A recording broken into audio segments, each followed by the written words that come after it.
everybody, welcome to Big Oggie World. Welcome back to the house of Oggie. But the house of Oggie hasn't been the house of Oggie, certainly me, for the last couple of days. It's been the house of Kelly, because I've been away. Forgive the scruffy appearance, I'm hanging right now. I've been doing some stuff for the Big Oggie Golf channel. But I'm back, and I found out, whilst I was away, someone over there made her own video. So you're going to see that in a second. All handheld on a camera while she's trying to do it all herself. Welcome to the world of YouTubing. I know. We're going to show you what happened, and then we're going to taste what happened. Watch the video and come back in about 12 minutes, according to my edit. Okay. I always look the wrong way. Hi everyone. So today we're doing something a bit different. We have bought a cheese making kit for our daughter for Christmas because she absolutely loves cheese. And today we are making it, and it's halloumi. We're going to make halloumi, and it takes 3 hours, and it's quite complicated because of the temperatures and things you have to do. So we've started making it. She doesn't want to be on film, and I respect that, so we're not going to film her, although she is making it. And I'm just going to show you a few of the things that we've done up to now, and hopefully we'll go through and we'll be able to show you the cheese at the end. So I'm going to flip this camera and show you where we're up to. So in that little pot, there is tiny little tablets. There you go. That is vegetarian rennet. So we only needed 1/4 of a tablet for our experiment, if you like. And that is 1/4 of a rennet tablet dissolved in 50 ml of cooled boiled water. So that's step 1. At the moment, we are stirring our milk. We needed 4 litres of gold top milk. And you have to heat it very gradually and gently until it gets to 32 degrees Celsius or 90 degrees in Fahrenheit. So we're doing it very gently because you don't want your milk to scorch. So that's that bit. And then we have to keep our empty bottles because we have to weigh the cheese down apparently, and you use those to do that. And then in this little thing, this is our butter muslin, they call it. And we've had to soak that in boiling water to make sure it's sterile. So we'll come back in a little while when the milk's at temperature. Okay, so the milk is now in a water bath. It's reached its 32 degrees. We have to then submerge it into a water bath, which is also at 32 degrees. We have stirred in the rennet, and it has to be left now for 45 minutes, but the temperature needs to be kept at 32 degrees. So we're going to have to keep a regular eye on it. So we'll be back in 45 minutes. Okay, so our milk has been sat in the water bath for 45 minutes, and now it's time, hopefully. Yep, it's set. See this, Georgie? I won't film you. Come sideways. I'm tighten on this. See? It's like jelly. Yeah. So now we need to take it out and cut the curds. So as this is Georgia's Christmas present, she's doing the honours. And she is chopping the curds. It's set beautifully. I think you must be doing it right, my love. We were a bit worried. It is quite specific. Curds are chopped and looking amazing.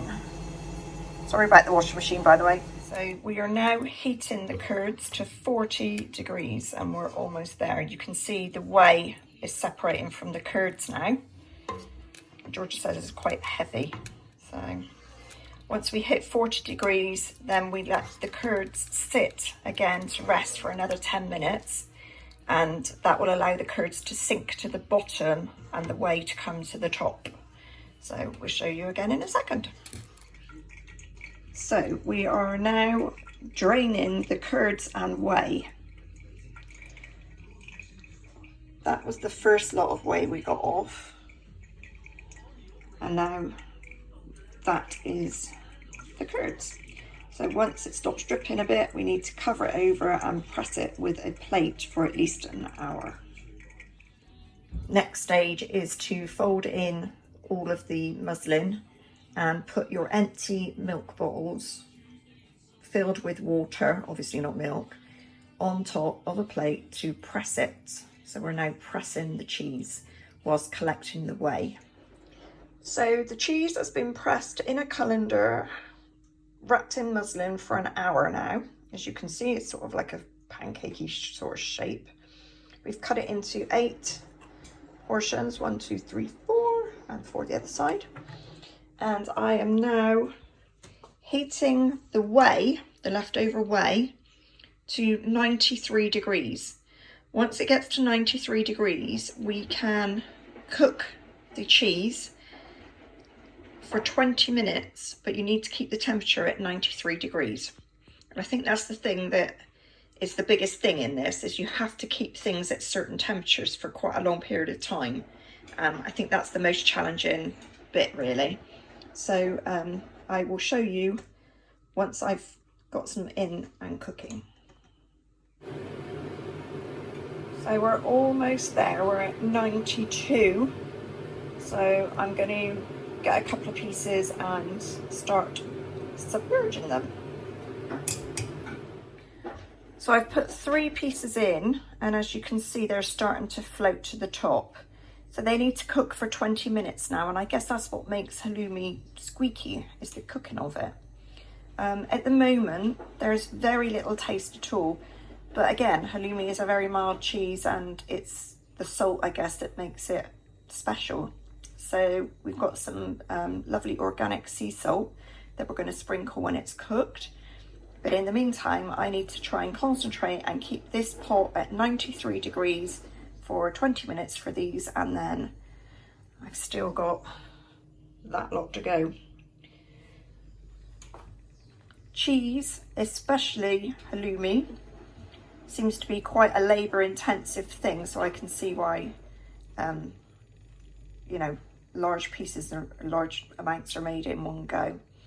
The other thing that you could do with this kit is to make a Greek-style cheese, but that one takes 3 days to make, so maybe we might try that at a later date, but today we're just concentrating on the halloumi. So I'll come back when I've cooked my cheese and can show you what to do next. So these ones have got about 2 more minutes left, and then what we need to do is get a large bowl of cold water, as cold as you can get it out of the tap. You don't need to put ice in it.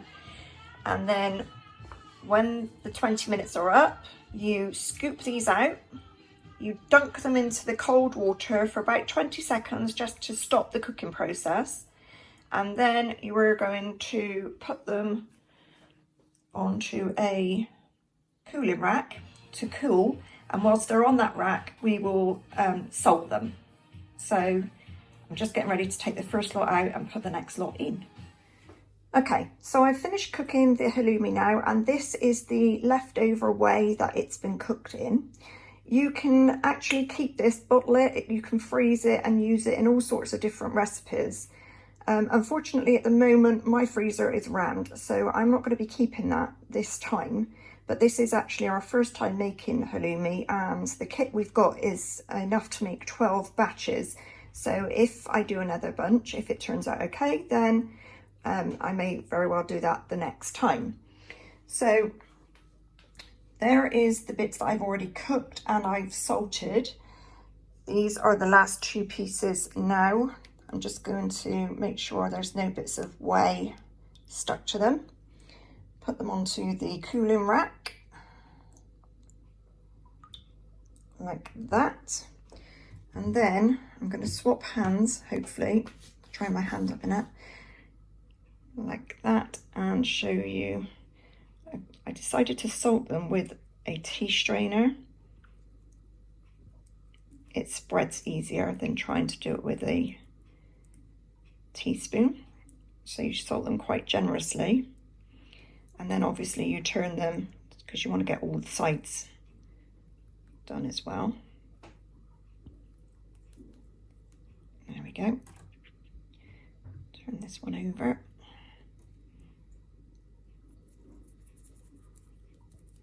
Like that. Turn it again.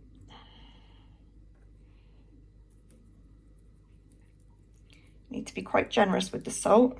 Having said that, I don't think it's going to be as salty as some of the stuff you can get from the shops, but obviously you can add as much or as little salt as you can. I sometimes think the stuff from the shops is overly salty. So that batch of 8 pieces is our halloumi that we've made today. I haven't weighed it. I will weigh it and see how much it makes, but that is basically what we've got from 4 litres of gold top milk.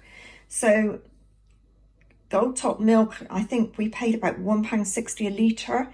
So by no means is this a cheap thing to be doing, but you do get a reasonable amount. You can keep it. It will keep in the fridge in an airtight container. You can eat it like now, completely fresh, but they do recommend that you leave it for 24 hours and it will be a much more rounded, nicer taste, because obviously the salt would have been absorbed into the cheese, and that's what you want. So we will come back probably tomorrow, once it's rested and stuff, and cook a piece. Georgia wants to do halloumi fries with it, so we'll cook a piece and see what we think the taste is. But all in all, it's been a long-winded process. It is now 4:30 in the afternoon. We started this at about 10 to 12. There's an awful lot of waiting around, and I must say the most complicated, tricky bit is keeping the temperatures very specific. So like to try and keep something for 93 degrees for 20 minutes is quite a feat. Georgia basically had to go and do something else, so I ended up cooking it all for her, but she was able to do the majority of the kit herself. She is 17, so it's not like a child's type kit, but like I said, there are some very, very specific parameters that you need to work with. I guess it's a bit like a science kit all in all. So anyway, we'll try it and we'll let you know our verdict tomorrow. Hope you've enjoyed this. Right then, Darren, first of all, well done, because that was quite a thing, like quite a piece of chemistry, I believe. Oh my God, it was a science lesson, yes. Yeah, you did send me the old text. I was out at Bunkered Live, actually, a big golf exhibition, and I keep getting these messages coming through. This stuff's at 92 degrees and all this, and then George has gone out and all that stuff. But I got to keep it going, and you did. I did.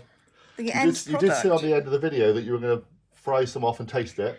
I did. To let us know what it's like. So I fried it in a mixture of butter and oil so that the butter didn't burn rather. But I will say that I did cook some for Georgia last night. Yes, you did. And I forgot to do a taste test for you. So it probably doesn't look as pretty as it should do, but it tastes delicious. Georgia was well pleased. Looks nice. It looks exactly as it should. It's crumbly, but it's firm, so it doesn't break. Because you eat a lot of halloumi, and so does Georgia. I don't. I'm not really a halloumi fan, but I'm not a shop-bought halloumi fan. No. I just find it a bit, well, boring, really. Excuse me. Hot? Just been in the frying pan, love. It's much creamier than any of the shop-bought halloumi I've tried. Yeah. But maybe that's because I've not experimented with enough different brands. Maybe, I don't know. So it's much creamier. It's much less salty because you salt it yourself. I followed the instructions, and to make one batch, they recommend you salt it with 3 teaspoons of salt. Okay. I reckon I did that. But I did work out, as it says in the video, that it's much easier to do it with a tea strainer than trying to sprinkle sea salt you get it with more a spoon. evenly Exactly. distributed then. So it's creamy. It's not as squeaky. No, because they call it a squeaky cheese, don't they? Yeah, but I think it's all the stabilisers in it that kind of makes it solid and rubbery, and I don't really like it. And you can see, I mean, I know I fried it in butter or whatever, but it is quite a creamy colour. It's quite a yellow colour compared with the shop bought stuff, which is always very, very white. Yeah. So it was a pain. I'm not going to lie to you. It was a real Well, let's be honest, we bought that kit at we'll call it a farmer's market, a Christmas market, and they were selling them like hotcakes, and they were going, oh, it's easy, everyone needs to make cheese, and we thought, yeah, go on, we'll have a go. They had all different types of cheese making kits there. Yeah, lots of different types of kit. We bought the halloumi one because Georgia loves halloumi. Yeah. She absolutely devoured what I cooked for her last night. Absolutely loved it. She agrees with me. It's definitely creamier. You can taste it because you're not overwhelmed with salt. That's the thing. And I think that's what I found with halloumi from the shop, is it is really overwhelmingly too salty. So would I make it again? Maybe if the milk was on offer, which made it slightly cheaper, because it's not a cheap thing to make. But you've got a lot of it. So to be honest, it's probably comparable with buying the cheese itself. Yeah, because I think if you buy like a block, it's sort of not much bigger than that. Yeah, exactly. You've got loads of those. You've got a massive load of blocks. So maybe, you know, but it is something that is a thing to do. It's something that you have to donate like a whole afternoon or something. I think I said to you last night when I came home, I said, it's very much like if you're making handmade Christmas cards or birthday cards. There's a lot of little bits and pieces you have to buy. It's more of a hobby and an experience than just making it all the time for fun. I mean, ingredients wise, literally all there is in it is the gold top milk and a quarter of a rennet tablet. It's a vegetarian rennet.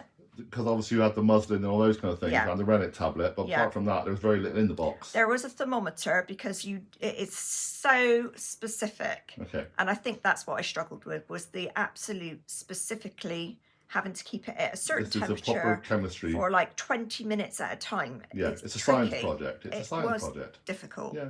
So, but the results are great. I probably would do it again. I probably would do it again in the summer. When you've got a bit of spare time. Well, you've got the windows open and the music playing and you can just relax and do it. Whereas we really had to do it because Georgia really wanted to do it.